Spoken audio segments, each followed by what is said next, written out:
Boys and girls, your attention, please.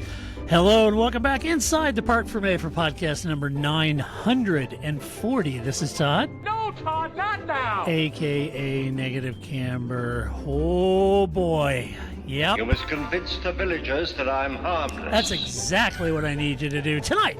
For your kind consideration on 940, we're going to talk about Formula One news, but we're going to talk about Formula One news this past week that was the most controversial.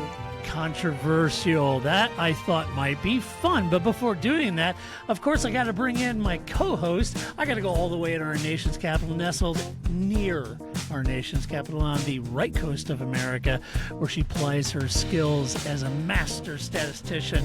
And I got to tell you, a Park for May merchandise model. She looks great in the TPF shirt. You know her, you love her, the lovely, the redoubtable. Is it going to say Grace? Grace! There it is. Yeah, there we go. Hey. My gosh. Hey, and a programming note, just as a special treat, because it's been a minute since we've had Grace on, you get to hear Grace sit in for Paul next week to review the Canadian Grand Prix. That's right. She's going to take race notes this time. I'm imposing on her because Paul is going to be at Le Mans. First of all, Paul is imposing on us all the time. All the time. Yeah, he gets to be in Le Mans. I don't know. I know. You know, we're still here. Thanks, Paul. I know. You know, he's got, the Valkyries, that are racing there at Le Mans. This is exciting. He's got the GT3 car. It's exciting. You thought he could have squeezed me into a flight case and taken me. Nope. I fit in a suitcase. Yeah. I've heard that team owners fit in suitcases. So I've heard that too. I'm sure I can make it. I can make it into another country that way. Yeah, why not? I got a passport. Yeah, absolutely. So yeah, anytime. Yep. I see where we rate. I know. Yeah, at the very bottom. Yeah, at the bottom of Paul's friend list. Yeah. He's like Steve Buscemi in that movie with all the names on the list that he's crossing off, He's right. Oh, boy. Well, I'll tell you, Grace, I thought this week, it might be kind of fun, and it may not be fun. I don't know. Let's see. I don't know. We'll find out. I don't know. It'll We'll find fun. out. It may not be informative, but will definitely be entertaining. Yeah, maybe it'll be entertaining, and maybe occasionally insightful. That's our moniker around here. So I thought it'd be fun to go out and research what was all of the social media talking about, what had everybody outraged, aflutter, debating, name-calling, trolling, memeing. What was everybody talking about this past week in Formula One? What got everyone so amped up this past week? And it didn't have anything to do with Pirelli tires, I can tell you that. For once. I know, for once. You know what I mean? Everybody's always kvetching about the tires. It's all we ever talk about. Tire talk. That's it. I know. That's all people want. It's like too much, right? Oh, really? Oh, boy. Oh, also, thanks to our Patreon supporters. We could not and would not do this without you guys. So a huge, huge thank you for all of your support and keeping the podcast going. So thank you for that. All right. Let's jump into the top one. This was rated 5 dumpster fires out of 5. This was the big one that everybody was talking about this past, and you probably guessed it. It was the Verstappen-Russell collision, the penalty, and all the outrage that followed that, right? And presumably, Grace, why this would matter to people, well, Verstappen issued a rare apology on Instagram saying the move was, quote, was not right and shouldn't have happened. He didn't elaborate. That's all he said, Grace. It was not right, and it shouldn't have happened. That could, if you're a super, super duper Max fan, you could read that as, yeah, because George shouldn't have turned in on him like that. That's how I read it. So you also have brothers. I feel I like do. my brother would have said something like this to my mother. Right. I can't help it that her face ran into my fist. I don't know. He ran into my knife 9 times. Right. Right. That is definitely how I read this. Not because it's Max Verstappen, because I'm a younger sibling with an older brother, and it's always not an actual apology phrased as maybe Mom might buy it as an apology. Right. It's a non-apology apology. Yeah, I don't know why George just drove right into me like Yeah, that. Right? I don't know what George was thinking. I loved it. It's great. Well, speaking of George, he labeled it as, quote, very deliberate. Well, yes. Yeah, compared it to sim racing, right? Yes. I mean, it was deliberate. I mean, I don't think that was, I mean, it was clear it wasn't an accident. I mean, it's only one or the other, right? Right. So, I mean, oh. I get his point. Now, you and your betrothed have this righteous, sim racing setup. I don't do sim racing. But I would be lying if I said that I haven't played a heated game of Gran Turismo and dove down into the corner and used the car next to me as guardrails to keep me in and made the corner and won the race. So, that's what George is thinking. I think so. And I think that, it was, of course, it was deliberate. And he, I mean, I'm not blind, right? That is absolutely, you can watch him do it. And of course, I do always love the, the punditry that's like, well, we haven't seen the data yet. Meanwhile, I do love like David Coulthard. So I watch, F1 TV. I don't watch the Sky broadcast, but David's always just like, what? He just ran right into him. Like David doesn't need any data, right? He's just willing to put it out there. So, but I don't think we needed any data to see that that's what he did, and fair enough. Yeah. That's who he is. That's how he rolls, and and his non-apology apology is also how he rolls. Right. So right on. Well, everybody was debating this. They were throwing out a lot of point counterpoint discussion back and forth. A lot of people talking about Nico Rosberg and other pundits demanding harsher punishment, with some calling for disqualification. Nico was saying should have been black flagged. All right, Nico Rosberg. Okay, first of all, I feel like whatever Nico Rosberg says, take it's the Chanel, right? Like you get ready to go out the door, take one accessory off, right? Like you always have one too many accessories. That is Nico Rosberg. Just take one grain of salt off of whatever he says, and that may be where we stand, right? Like he's always the most hyperbolic, like him and JV. It's always just like, that's it, fire everybody. They draw the black flags. Okay, all right. I always find a fun corollary between, and tell me if this resonates with you. You got Nico Rosberg, because you don't watch him on Sky when he's there helping Crawford call the race or whatever, but there's a very thin line between Nico and Jacques Villeneuve. They're very similar. They just say the most blunt, just harsh things, and they don't think anything about it. They're just, telling the truth as they see it. But boy, sometimes that stuff comes across a little harsh, doesn't it? Yeah, and very, very thin-skinned is what it also sounds like for, JV and for Rosberg. Like, oh, all right. Okay. I really only ever watch Sky if Jensen's on, I'll watch, because I do like Jensen as a commentator, and I think him and Crofty play well together, and he doesn't mock Ant as much as he did when he first started being a commentator. I know, he was relentless on Ant, wasn't he? Give the man a break. He's doing his job. I know. At some point there for a little while, I almost started an Anthony Davidson GoFundMe campaign. I feel like, man, he's getting the stuffing removed from him. Meanwhile, I can just imagine Ant off camera going like, come on, man. What did I do to you? I was just a test driver. What do you want from me, right? So, but yeah, I don't know. I always think, but anyway, I like Nico Rosberg when they have him doing, or when I watch his videos when he does track analysis, take this turn like this. That I find really fun. I think he has a very good eye for especially for me as a lay person who's never driven on these tracks, right? Like how that part of him, I think I enjoy. But this part of him, I'm like, all right. Yeah, you don't become a world champion and not have some insight. And I would say 80% of his commentary is insightful when it's down to the mechanics of what's going on, to your point, right? So how they're taking corners, how the car's behaving, those kind of things, set up, even some strategy stuff.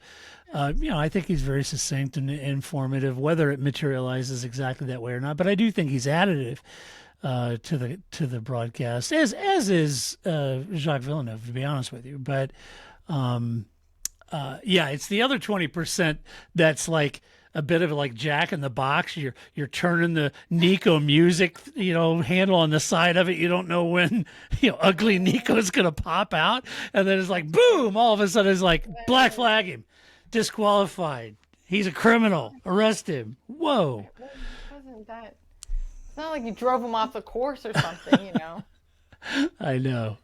Or pulled over in Rasgas or something like that. Whatever. It's fine. Yeah. Hey, and your friend Toto Wolff said criticized the conduct, said it was road rage.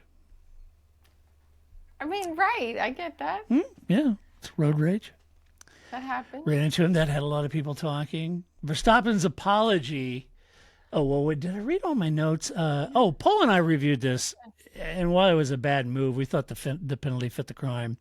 As a precedent was set with Vettel and Hamilton. If you're going to black flag Max over that, then deliberately pulling up alongside, turning your car sharply, and just punting Lewis Hamilton in Baku was surely as deliberate as it gets. Think about the children. Right? That's what they came out with. Oh my gosh, this narrative. Right. We have a mailbag in a little while that talks about that. So yeah, I mean, I agree that, I think it was fine. And I get it that they kind of have to, make some of it. And it was red mist. And of course, Toto Wolff is going to say, of course, he should be black flagged, right? Like Toto Wolff is always, Max Verstappen sneezes and he's like, oh, black flag him, right? Like that's always what he's going to say. And Christian Horner's going to say the same thing about, Kimi Antonelli or, any other. We have literally made it 5 minutes, Levi. Cats are destroying Grace's office as we speak. That's funny. Hey, here's another thing, a little insight. So you and I've been watching for decades. You've been watching since 2000.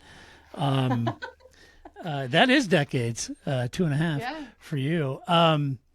Here's a little, if you're new to Formula One, it's always interesting. So think about in the past what team bosses have said about other drivers when there's been an altercation or whatever.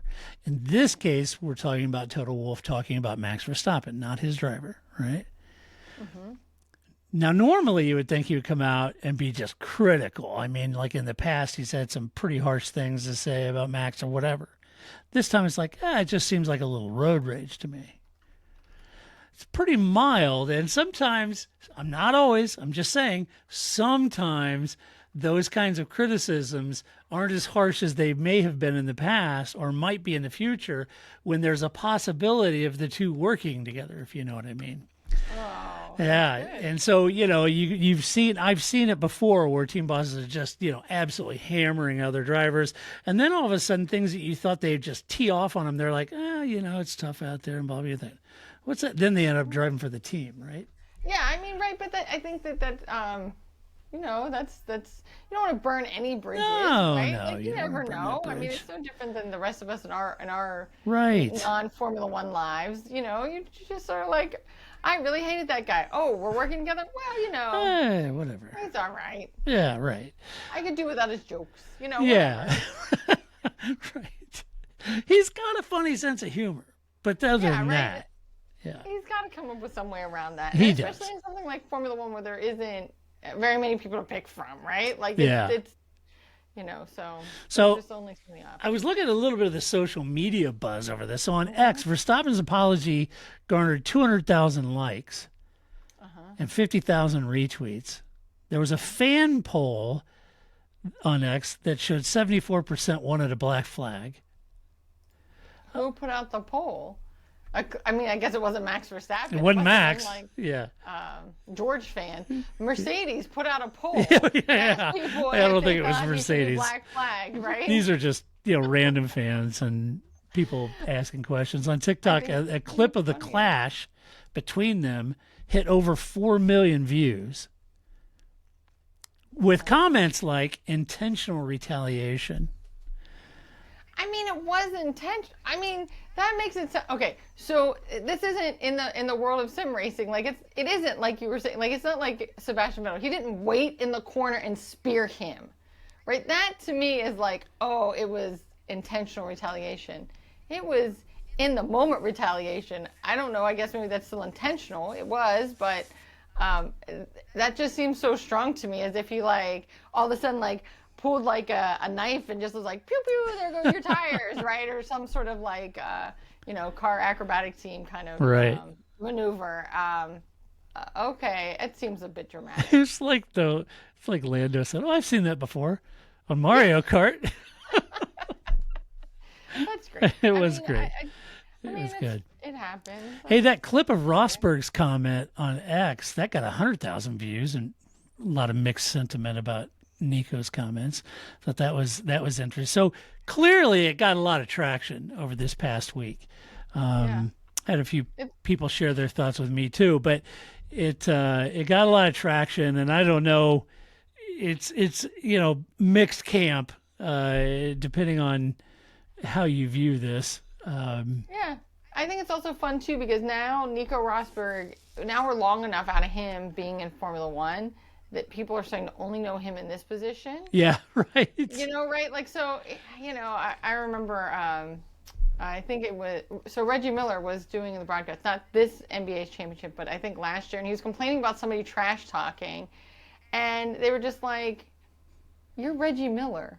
Like, you are known for trash talking," right? Like, who are you to be critical of anybody for trash talking, right? Like, so right. I think that's like kind of funny. Larry Bird being critical of trash talking, Literally, right? That is, you trash talk college students when you're a professional, right? Like, so I just think exactly for whatever generation of basketball you watch. Right. I think that, to me, there's some part of that too, is that now people are like, well, Nico Rosberg. I'm like, right, because you are now removed from him as a driver, and so it's like, yes, this is who he is. This is consistent.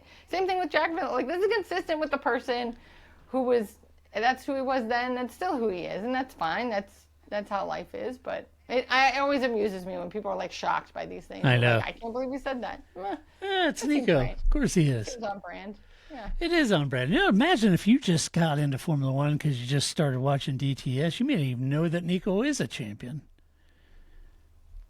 Yeah, I mean, that's... You wouldn't even know Nico Rosberg was the world champion. No, that happened. I know. Same thing with JV. It happened. Same thing with JV. That's right. Exactly right.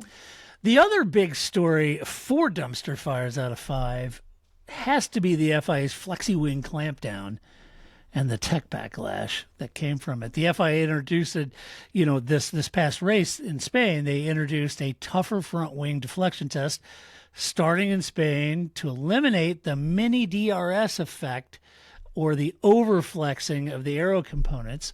This allowed prior rear wing clampdowns. This followed the rear wing clampdowns that they did at the beginning of the season. And, it was said that Red Bull was heavily, lobbying for this tech change, and that it was Red Bull. And it was argued, allegedly it was argued that McLaren were maybe gaining an illegal advantage here. So Nicholas Tambazzi, the FIA, hinted at even stricter rules ahead, potentially affecting car designs mid-season. Interesting. That'll be interesting. So they didn't snag McLaren, Grace, with the front Flexi-Wing thing. They're going to come up with something else. But anyway, what we saw come out of this was pretty much a damn squib. It had minimal on-track effect. McLaren were kind of guff on all weekend. They were like, whatever. They should be, right? Like, you're throwing everything you can at them, and they're still winning. Like, what else you got, Christian Horner? Like, I just thought, like, and I mean, but I think the thing is that this has been so much of the talk up until Catalunya, right? Like, well, wait until we get to Catalunya. We got to Catalunya. Guess what? McLaren still beat y'all. So it was just like, but there's been just so much talk around this particular rule change coming up in Spain that when it happened, it was just like, oh. I know. It was like, oh. That happened. And I think we were all thinking, well, would it? And kind of like when Paul and I talked last weekend, I'm almost thinking it was some of the mid teams that were more impacted than the others. And the front runners. One off, it could have been just the track I'm looking at you, Williams. Just the track wasn't friendly to Williams. Maybe that's just, that's not friendly. just Not friendly. not friendly. Maybe that was it. They were fine in Monaco. It's fine. Yeah, and it'll be interesting also to see different tracks. You go to Canada, that's a little different in Spain, and would it have any impact there? That is it the kind of thing that will crop its ugly head depending on the track? Later on, right. I don't know.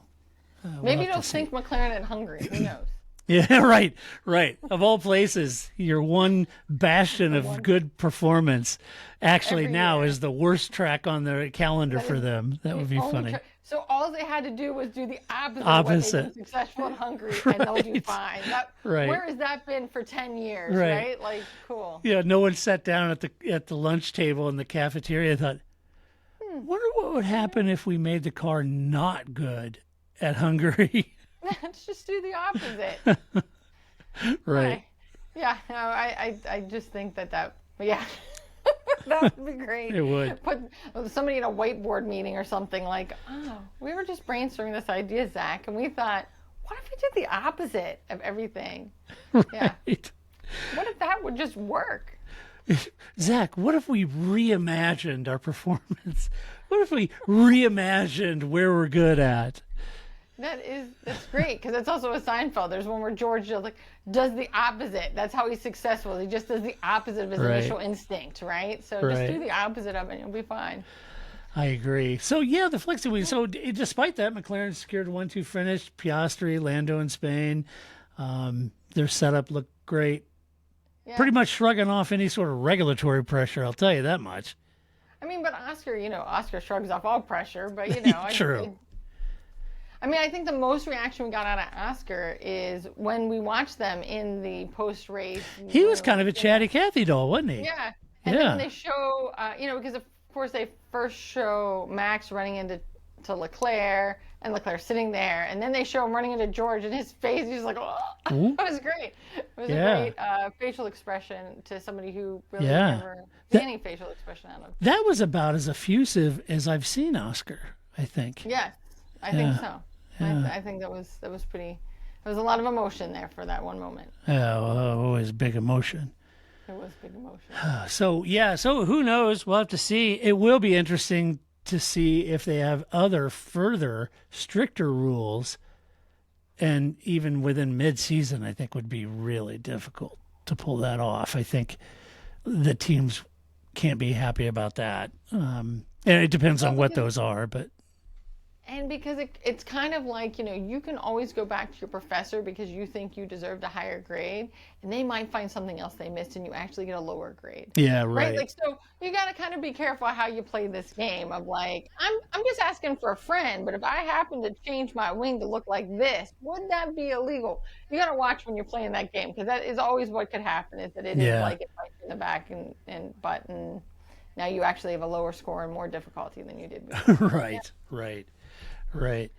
So that was a big talking point this week. The old Flexi-Wing clampdown that wasn't really a clampdown, or a clampdown on... not on McLaren. Not on McLaren. It didn't clamp down. Right, nope.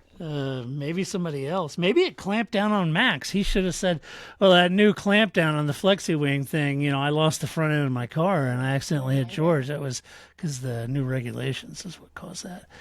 Yeah. Oh, also, I do love, this isn't on your list, so I'm just going to bring this up now. Just bring it up.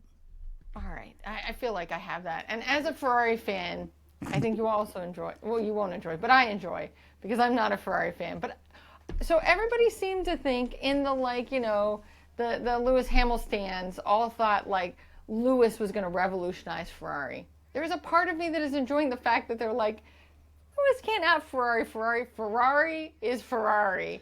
And that the radio conversations that Lewis has, it's there are whole YouTube videos of Kimi Räikkönen's radio.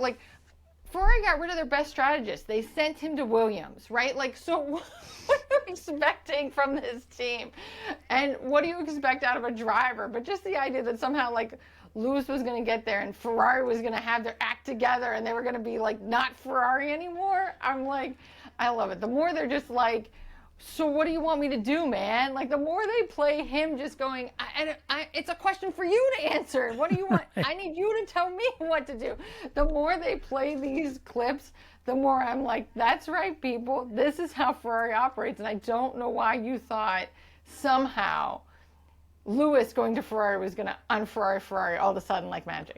I think Fred's working on it. Fred's getting him there, but it's not going to happen overnight, and it's not going to be because Lewis is there. No, this was actually a big talking point this week, too. It was, Lewis, his post-race, was pretty dour, his interview. And I guess he really got dragged through the mud in the Italian press this past week for his performance in Spain. You can't say that. It's Ferrari. It's Ferrari. It's a shitbox. Yeah. Right. Oh, I have to tee that up now. It's a shitbox. Yeah. There you go. Oh, you cannot say that. It's a Ferrari. Exactly. So, so this was a big talking point. So much so I was going to include it, and I forgot to do it in the news. So I'm glad you brought it up because now you're getting I don't know, if Ferrari ever should have hired Lewis and blah, blah, blah. So I went and looked up, I think it was podcast 875-ish for us. When I said back then, I thought hiring Lewis is a very bad idea.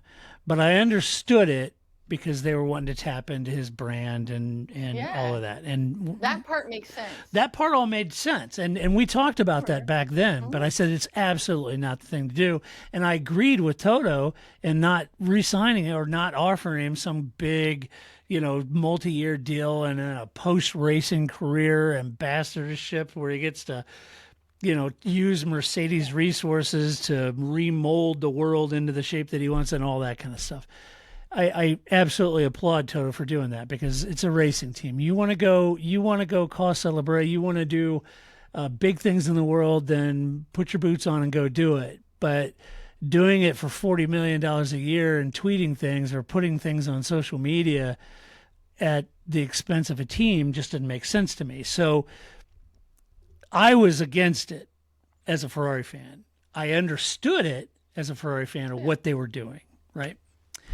It's interesting because one of the first things he said was when he got there, I want to design my own Ferrari, be Ferrari 44 and all that. And the media was all kind of a buzz about, is Lewis going to design? It's, and then, it's several weeks later and it's kind of not a peep. You don't hear anything out of Ferrari about them designing a Lewis Hamilton 44. The Italian press dragged him through the mud. And to your point, I think I may have even said this back on podcast 875 or whichever one. It's called Lewis to Ferrari or something is the title of it. But I said, this is not he's not going to walk in and instantly turn this team around and win 8 titles. It's just not going to happen. I said at the time I'd be surprised if he can even beat Charles, and he's not. Right. But the interesting comment I saw this past week that got everybody buzzing about it on top of just, the Italian press and Lewis was Juan Pablo Montoya's comment. And Jipham said that the team have to start designing the car for Lewis because he'll win titles if it is. He said, with the car designed for Charles right now, it at best can win maybe a couple races a year the way that it's currently designed. And that got everybody buzzing about it. Well, is that the thing?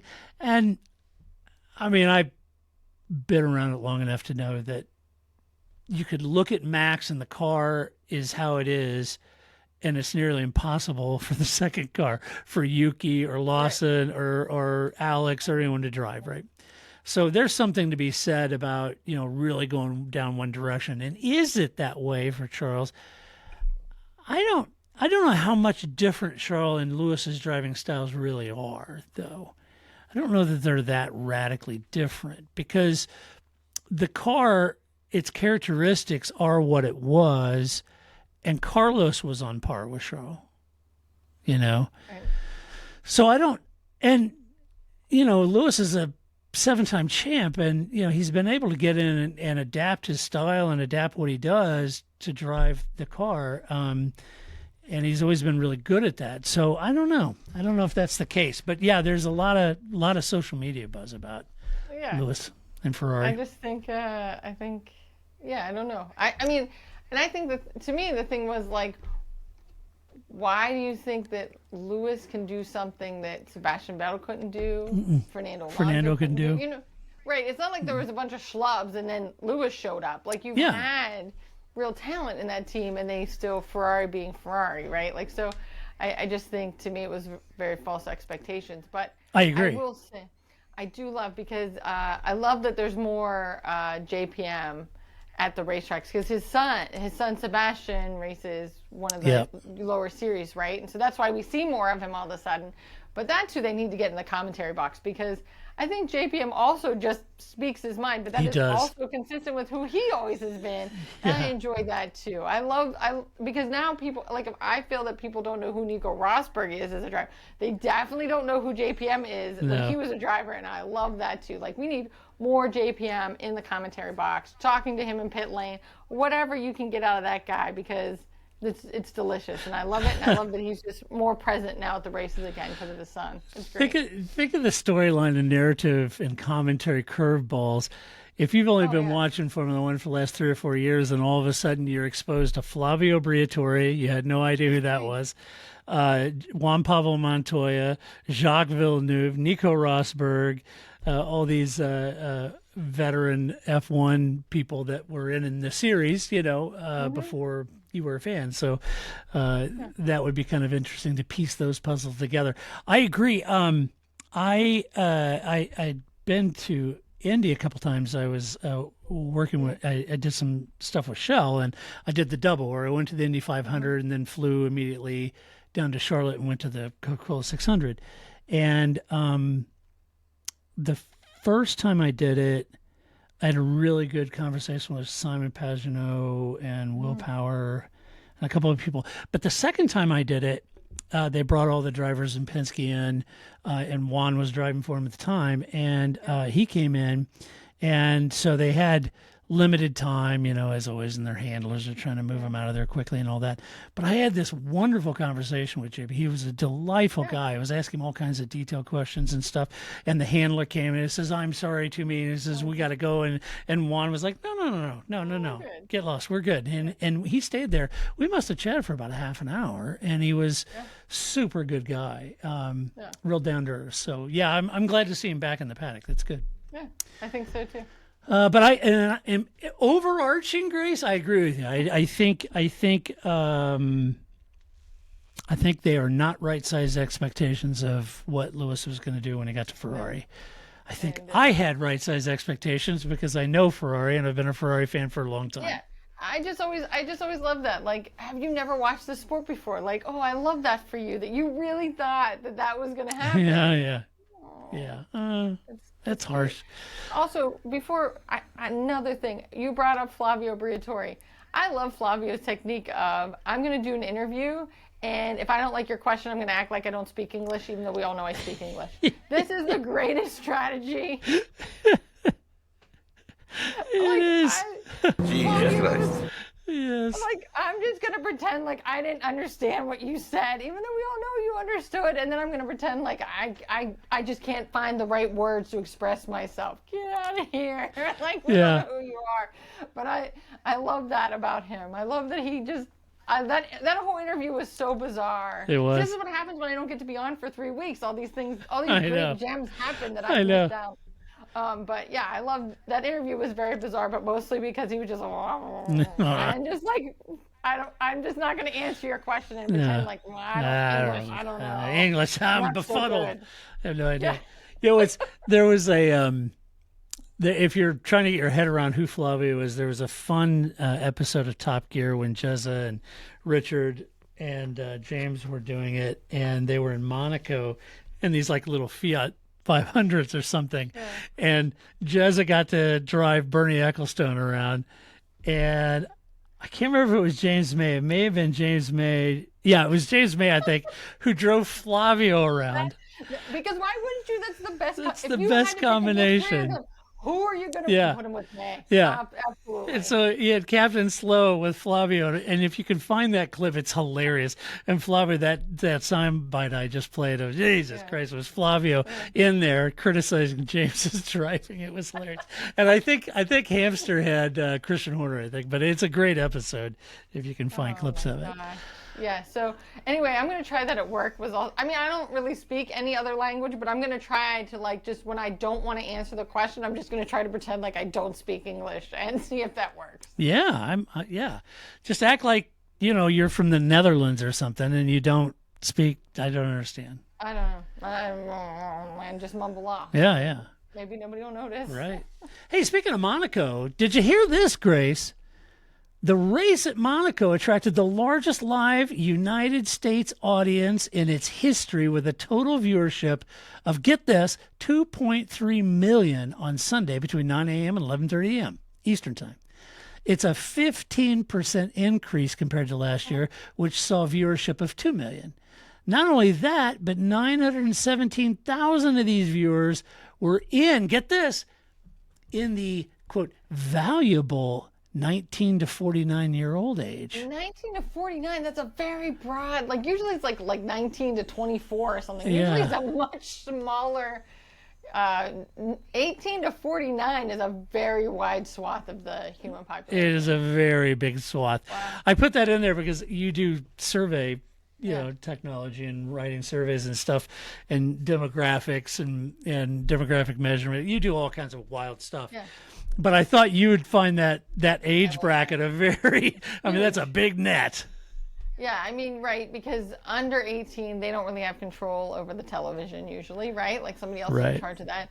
And then, over 50, they're like, well, we don't care about those old people. But usually the brand, they're looking for, a much younger audience. I don't know that the 49, the 40 plus crowd is usually what they're looking for with TV ratings. But it was across ABC, ESPN, and ESPN2 on average 1.3 million viewers per race, 18% increase compared to 2023 and 2024, which saw an average of 1.1 million viewers per race. Now, much of this is attributed to DTS and the new F1 movie hype. And that whole F1 movie, premiere with the drivers and everything, that was all really hyped over that weekend. But I find the 18 to 49 thing, do you remember when, if Liberty, because everybody's applauding Liberty and the amazing job they've done, and I'm not saying they haven't, but everybody's applauding them. And they're saying, oh, this is awesome, but 18 to 49. And do you remember when they asked Bernie about, it may have been social media and all that kind of stuff in the nascent era, and he goes, I'm not really interested in them. They don't buy Rolexes. That's right. And everybody castigated him for saying that. They just eviscerated Bernie for saying, I'm not really worried about them. They don't buy Rolexes. The people who eviscerated him were the people who can't buy Rolexes, right? Yes. I think we have to keep that True. in mind. True. Right? But his point was, I'm interested in the people who F1 appeals to from a sponsor, and Rolex was a sponsor and all that, right? Yeah. But on the flip side of that coin, you could applaud Liberty because at some point you have to start harvesting and planting seeds and growing a new generation of fans, right? So that 18 crowd, to call it 18 to 30 crowd, that is a polite golf applause for increasing that. That's great. 18 to 49, huge. 18 to 49, a big chunk of biomass there. Yeah, and I don't know about, how it is for you in the heartland, but Formula One is everywhere. Now the advertisements, if you pulled into a Shell gas station, they always had advertisements with Ferrari Formula One cars on them, right? Because that's always how they sold their high-end gas. V-Power, right? Yep. Yeah, right. So that was always, you'd always pull in the little thing while you're pumping your gas, the little placard always had Formula One cars on it. That's not new. My local Exxon is now a Stake F1 Formula One car on that little placard. It's everywhere nice. now. Now even Steak is getting a little placard. It's not just Shell and Formula, and Ferrari anymore. I was like, man, they really are everywhere now, and it's still very weird to me that people know as much as they do and ask me questions, and I'm like, what are we talking about? Someday I will adjust to the fact that people I know, not strangers, but friends of mine are just like, what do you think about Spain? I'm like, what about Spain? What part of Spain? What are we talking about? The race. Right. That is always the last thing I assume people are asking about when they just are like, what about this? I assume it's not Formula One, and that's not true. Yeah. It's funny when I'm, in my professional career, in the day job and everything, somebody will, hey, what did you think about Monaco or Spain? And I'm like, what? Nobody asked me about that. Right. You got to hand it to Shell back in the mid-2000s, early 2000s, 2005, 2008. I'd pull into a Shell station here in the Midwest, and there'd be a little placard on the top of the pump with the Ferrari and Michael Schumacher on it.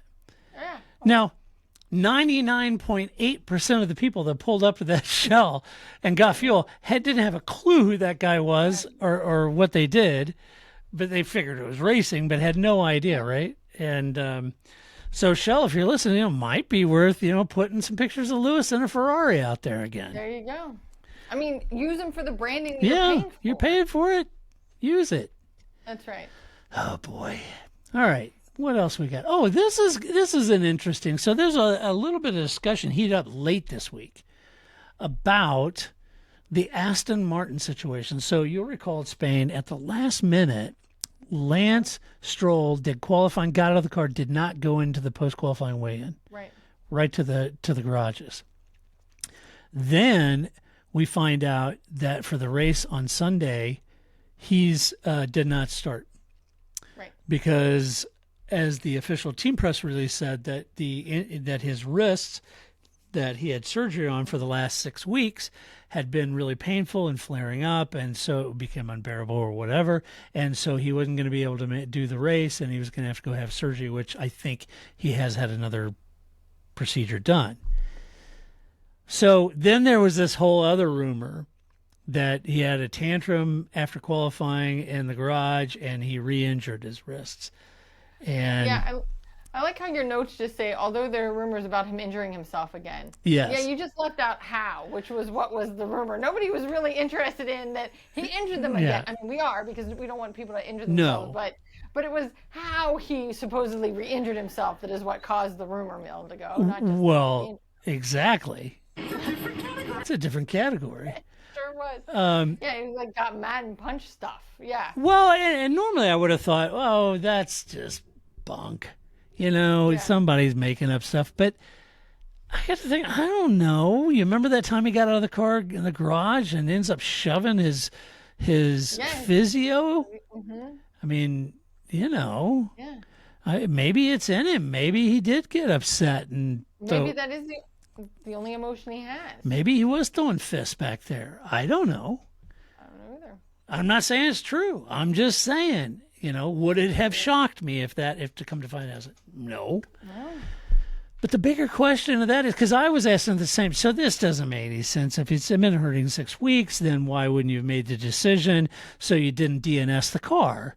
You need all the points you can get in the championship, and so why would you do that? You could put Felipe Drugovich in it because he's your reserve driver, along with Stoffel Van Dorn, but Drugovich should be the guy you'd put in it, right, in Spain, and he didn't get the chance to do that. So you just DNS'd a car. It makes no sense. It makes no sense.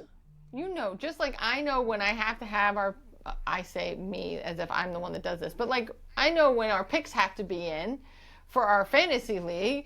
They know when the point is that we have to make a decision now, Lance. Do you want in or do you want out? Because if you say you want out, I got to put in Drugovich or whoever, right? But if we wait, then I'm going to miss that window, and then I'm going to have to ride with, whoever I had in from last week in my fantasy team. So right.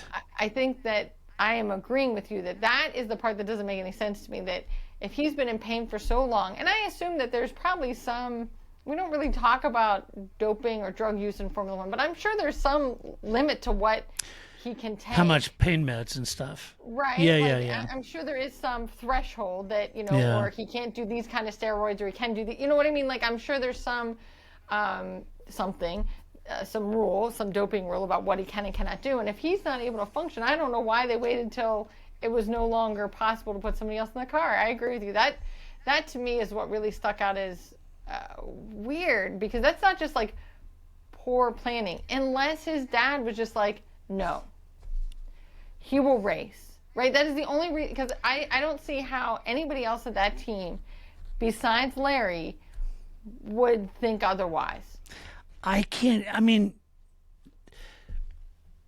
You're 100% right in the sense that this team has incredible men and women working for that team who are professionals, have been in motorsport a long time. They know better, right? They're orchestrating really complex strategies, for the team during races and during race weekends. They know letting Lance run qualifying while he's got risks that are killing him is a bad idea, because if he doesn't qualify well, or he can't start, or it gets worse, then we're dead. We DNS a car. I mean, that just doesn't make any sense, right? So I couldn't connect any of the dots there. That didn't make a lot of sense. But irrespective, maybe Larry's like, I don't need to run the car, whatever. I don't care. It's either my son or nothing. Yeah, it's either my son or something.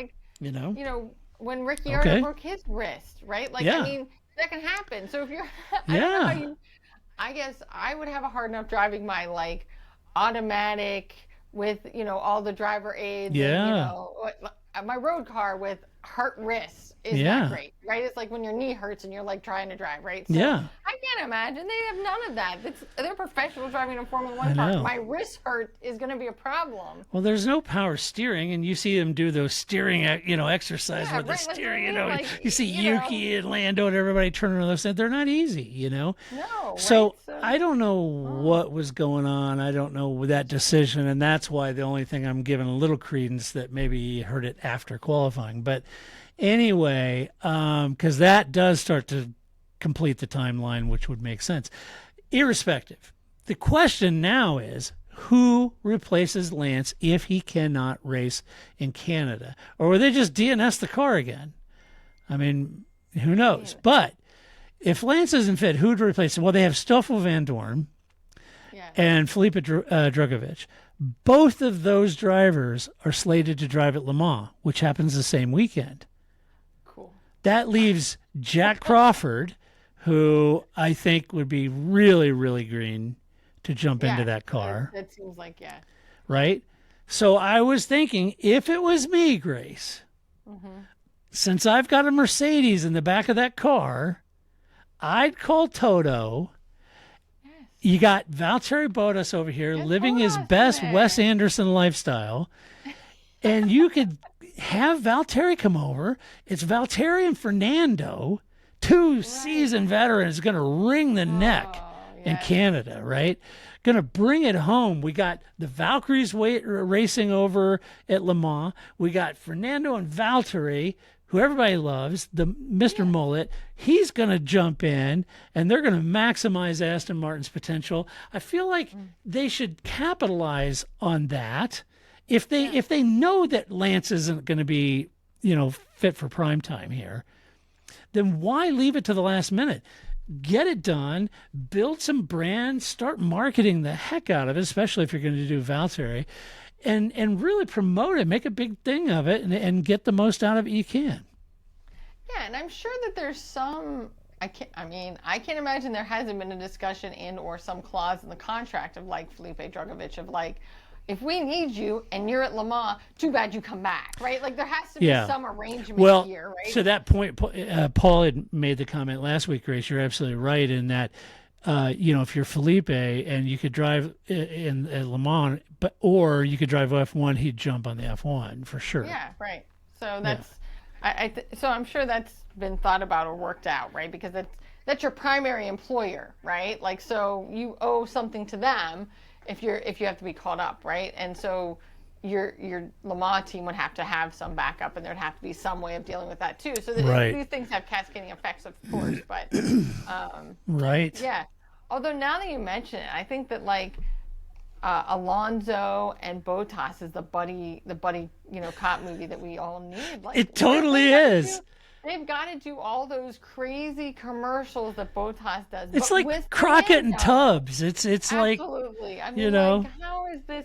This is a marketing bonanza. Those two together, I love it. I love those two together would be hilarious. Sit on the pit wall and talk about how two old guys, right? Like I think this would be great. It would be great. I think like this is now I feel sad. This is it was already a missed opportunity just from a racing perspective because I don't know why. Wouldn't you just call Valtteri? I mean, that was like I don't know why they didn't call Drugovich. That's what I thought would be the next step. But if you're gonna, I think that would be great. I think it would be great. That is like that's a early 1980s cop show we need. Fernando and Valtteri. I love it, and he would just put him in that car. Put him in. He'll go. He'd be fine. Yeah. All right. Well, let's do some albums cat, shall we? Let's do it. That's kind of what we do, We'll do it live. We do it live. I know.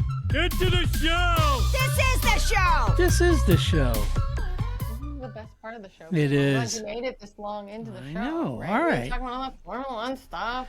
Right? now we're here for the funny stuff. The fun and frivolity, really. Yeah. Yeah. So my first Albon's Cats is I have a bone to pick. This is a much larger bone to pick with the world of content creators. But I'm specifically gonna pick this on Williams. So don't tell me, oh, everybody does that now. I realize that everybody does this, and I don't like it. Not any more than I like that all women's pants now are high-waisted pants. Not all of us want to wear that.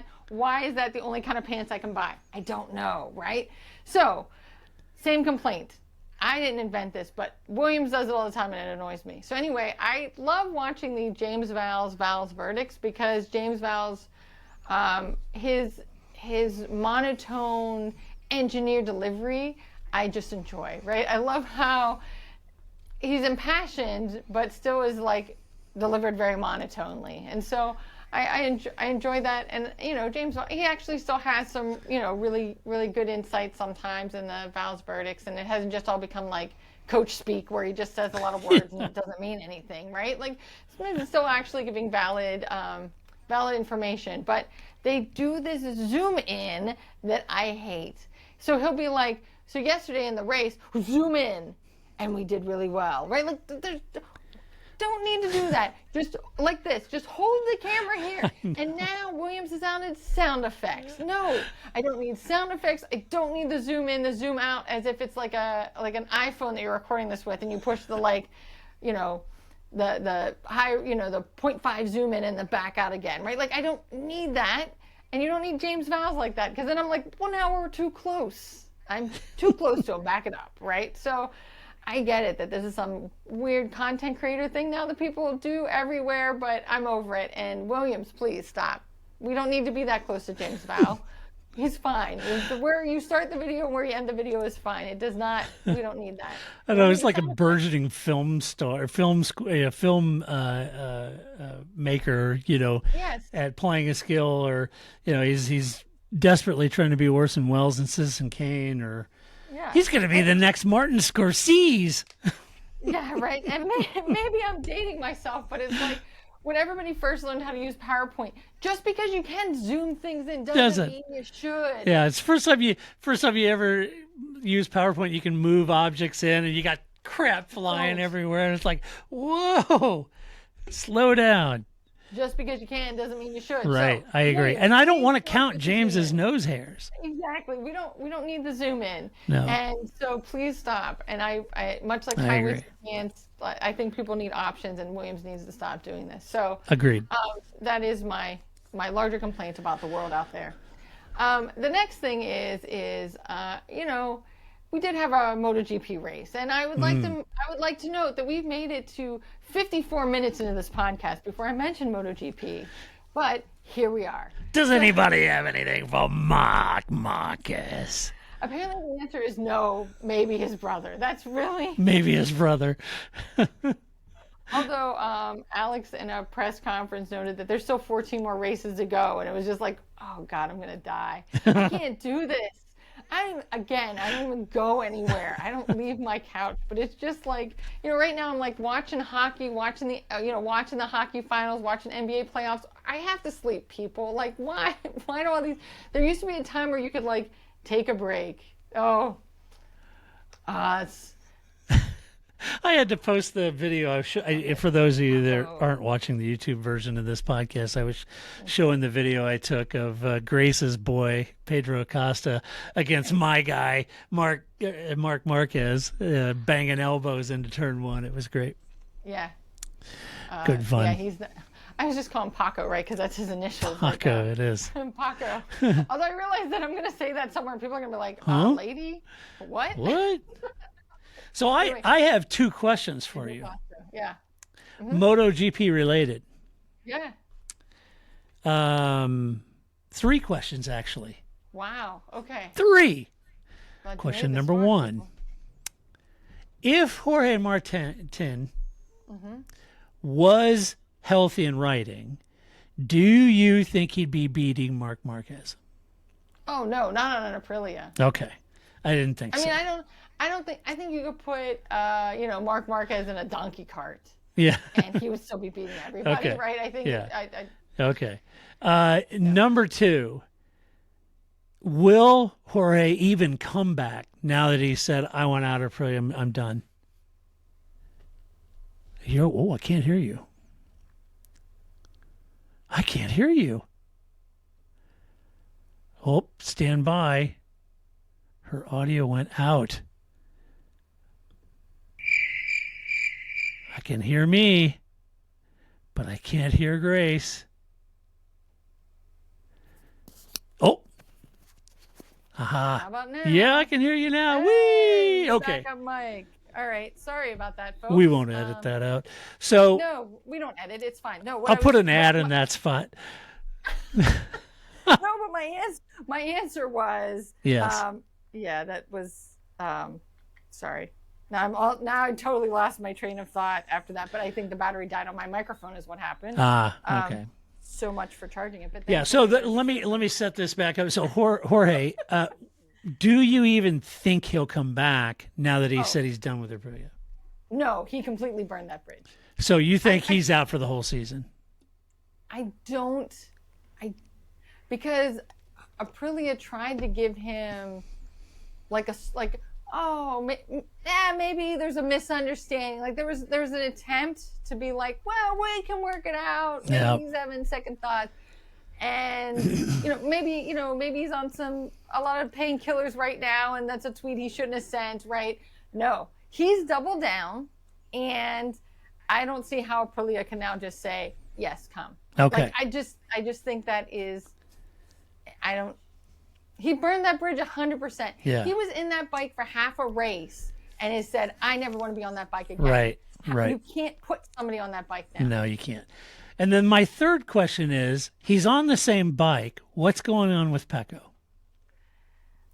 Oh, well, I mean, I think and this is what Alex Marquez said, was that, like, you can't look at, let me put this. So in Formula One terms, right? So we talked about how when Alonso was at McLaren the second time, McLaren was terrible GP2 engines, that like you can always see, you have to look at how the second driver is doing, because Alonso is always going to be better. He can drive a donkey cart better than anybody can drive a Formula One car. So you can't look at Alonso and go, well, the car doesn't look that bad because he's Alonso. He can drive over that and around that. Marquez is even that more, right? Like, so you can never look at Mark and go, here's how that bike sits, right? Because Mark can drive a donkey cart really successfully. And so even Alex has said that, his brother, like, you can't look at Mark and say, oh, Pecco, why aren't you doing as well? Because he's Marc Marquez, right? It's just like he's on another level. But yeah, I think that having him come in third, maybe, hopefully this is a turning point, being at Aragon. And I mean, it is a track he does well at, but it's also a lot of laps. He's not beating Alex either. Well, Alex is who lucked into all of this, because Alex now has the best bike because he has last year's Ducati. Right? Yeah, right. So luck seems like the wrong word, but he's lucked into having the best bike on the grid, right? Because the 25 or the 2.9 or whatever they're calling it, Ducati isn't as good. Right. And so what I'm trying to say is like, I think Pecco's experience with that bike is probably much more realistic to how much of a trash fire that bike is, as much as a Ducati can have a trash fire, right? It's like, what is a bad Red Bull or something? Like, what's a bad McLaren this season, right? So what is a bad Ducati? But if he has, a bad Ducati, it's his experience is going to be much more realistic than what Marc Marquez's experience is. Right. Gotcha. But it seems that he's come to terms with it and has more confidence in it, and that's what you need. I mean, in a bike. So yeah, I think that the quote that came up was, he said that at Silverstone, which was not Aragon, the race before, but he couldn't tell the difference between his bike on a soft tire or a medium tire. Well, that's nuts even in a Formula One car. Yeah. Nuts in your road car. Right? Yeah, So I think that kind of a statement is kind of like that's a good point.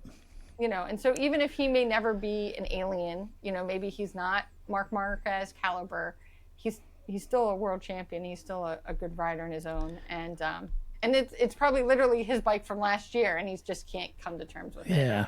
And Alex is just benefiting all over the place. Right. So, right. Well, Mark, right on him. On pace to be the GOAT.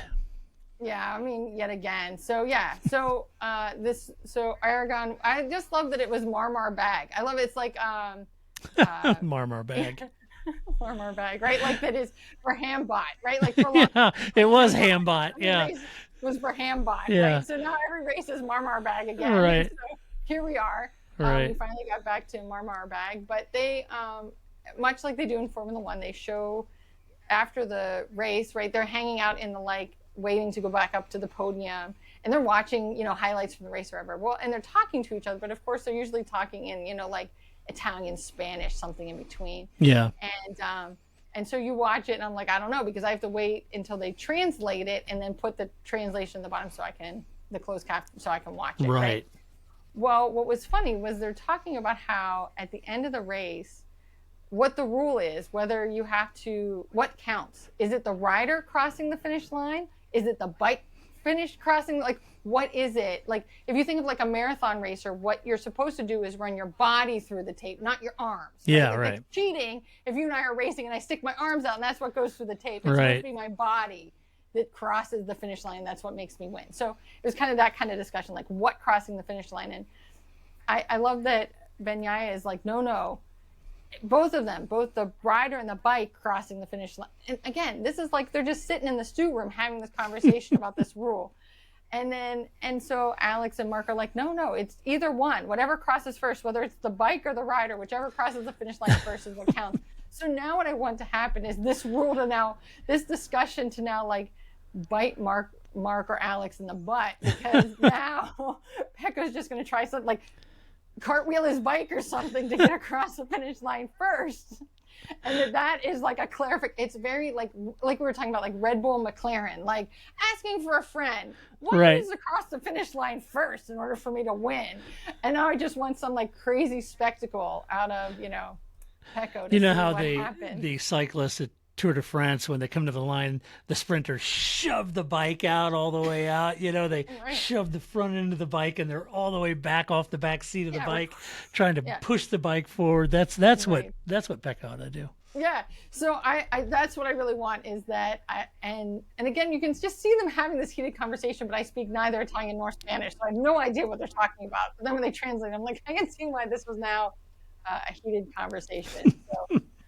That was pretty fun. So I always recommend those, because they also do the in-car. They make them all ride in the back seat together, which I also love. Which they did at Miami or whatever with the guys in Formula One on the golf cart. Yes. Miami, right? So I love that they make them all ride together, and somebody has to sit on the hump in the middle. And it's I'm Pecco Bagnaia. How many world championships? I'm Marc Marquez. How many championships? And you're making me ride on the hump. Yeah. Right? As a youngest sibling, I'm nobody wants to ride there. I feel for you. And they watch them have these conversations with each other and their body language, whether or not they like each other. Yeah. And, it was always great when Aleix was there, because much like Max Verstappen, Max always wants to talk about it. which I think is always funny because He Charles does. Leclerc, I'm sure he was just like, Max isn't going to be in the stew room with me. I don't have to listen to him trying to talk my ear off. I Right. just want to sit here and drink my Spanish water and not have to talk to anybody. Right. And that guy's just going to be like, rah, rah, rah, which is how Leish was. And so it was always fun to watch them just like, they're just trying to drink their water and not have a conversation. And Leish Right. is just like, rah, rah, rah, rah. Anyway, so I enjoy that. It's always fun. That forced socialization is always fun when it's not me. Yeah. That's really where I think that Right. goes. All right. Bear with me. One more thing. So, as you may know, today was the Apple WWC, Yeah. which is always a bit of a deal in my house, and I am forced to watch it, even though mostly all I do is mock it, because I love the nerdiest of the nerds being excited about super nerdy things, right? Like, how many cores does the computer have? Woo! 24 cores. We're so excited. I'm like, okay, you bunch of nerds. You're really excited about that. So this year, however, the cold open was Formula One themed. And so, have you watched? I haven't seen it yet. Oh, okay. So, spoiler alert: the cold open is Formula One related, and they have Craig riding in a Formula One car, and Tim Cook being his crew chief, right? It's great. I mean, because it's a plug for the movie, right? Yeah. Of course. But I was just like, as I was saying earlier, it still is kind of weird to me that people in the States are like, Formula One? Hey, what about Spain this weekend? What about it? Did it catch on fire? I don't know what happened in Spain. What are you talking about? Oh, the race. This was just another example to me of like, I'm not ready for this. I'm not ready for the fact that Formula One is so big in the United States. I know. In a way that for 20 years, it's like, people are like, is that NASCAR? What is that? And now all of a sudden, everybody knows exactly what it is. I know. And It's weird. to the point that, Apple opened the WWC with which a pretty funny little sketch with Cool. Craig and Tim. I'll have to watch it. And yeah, it was a joy. I haven't watched any of the rest of it. I'm sure Flip's watching it now, and when I go down, he's gonna make me watch parts of it. Yeah, right, And I'm right. like, that's so exciting! Woohoo! And he's gonna tell me about how right, but your phones are gonna be better. I'm like, I don't know. hey! Or my laptop's gonna be all I do is open. I think Word Steve. on it. I think Steve would be turning in his grave. They haven't launched a revolutionary product, and for how long? They're just making these incremental improvements to the phone. I don't know. People are excited about it. I don't know. Not me. Whatever. Whatever. All right. Not my place, but All I right. enjoyed it nonetheless. And so if you just watch that, just watch the cold open, people. You don't have to watch the whole developers conference because why would you? And they're not even as excited as Steve Ballmer is. So No. at least you could watch those. Steve Right. Ballmer, right? Right. No, a few years ago. No, we just watch the Clippers games for that. It's fine. Yeah, a few years ago, my team did a few years ago, it was the first time they ever used DirectView LED, and it was like 18 foot tall, 100 feet wide, massive DirectView LED, and my team did that and did that wall back then, and I got all kinds of pictures, and we worked with Apple, and they're delightful to do business with, but it was super cool. It was all DirectView LED and super bright, and it was really cool. Okay. No shit headlines. Well, it was the reason was it was the WWDC event that year. Then I punched Tim Cook in the face. Like I No, didn't know. no, I thought no, maybe no, there was no. more to that story than No, that is pretty cool though. No, the Apple people were great, but that it was for the WWDC. That's what brought that to mind. Okay. Let's see. No shit headlines.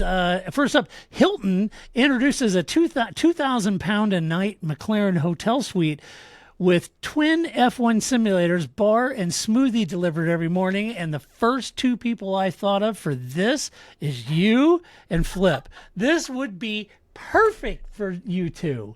It's a McLaren hotel suite with dueling F1 simulators in there, a bar and smoothies delivered every morning. It's perfect for you and your betrothed.